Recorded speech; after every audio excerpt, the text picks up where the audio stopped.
বন্ধুরা, তোমরা তো জানোই গতকাল আমরা মন্দারমণিতে চলে এসেছি। আজকে ছিল আমাদের দীঘায় 4th ডে। আমরা আজকে মন্দারমণি থেকে একটা টোটো ভাড়া করে নিয়েছিলাম। আমরা যাচ্ছি মোহনায়, আর তারপর যাব শঙ্করপুর, তারপর যাব তাজপুর। যা যা আশেপাশে দেখার আছে সবই আমরা আজকে দেখব। আমি দেখো একটা ব্ল্যাক শাড়ি পরেছি, আর আমার বর একটা ব্ল্যাক টি শার্ট পরেছে। আমার ইচ্ছা আছে আজকে একটু রিল বানাবো, তাই জন্যই শাড়িটা পরেছিলাম।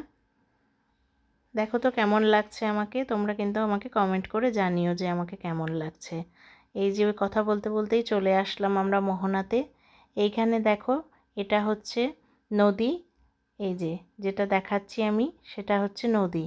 আর এই নদী গিয়ে এই যে সমুদ্রে মিশেছে, তাই এই জায়গাটার নাম হচ্ছে মোহনা। এটা দীঘার মোহনা বলেই পরিচিত।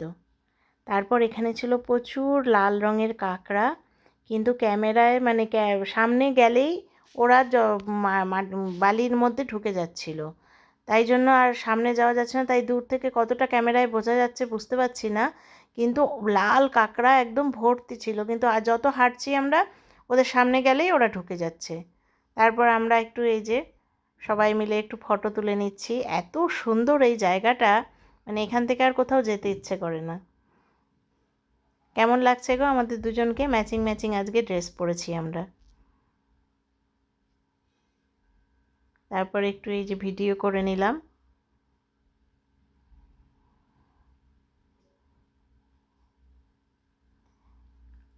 এই যে আমার মেয়ে, ও অতটা ক্যামেরায় আসতে চায় না। বললাম বাবার সাথে একটু দাঁড়া, আমি একটু ফটো তুলে নিই। মোহনাটা দেখতে ভীষণ সুন্দর বন্ধুরা, তোমরা গেলে কিন্তু মিস করবে না, অবশ্যই দীঘার মোহনায় যাবে। এই যে আমার বর আনন্দে গান গাইছে।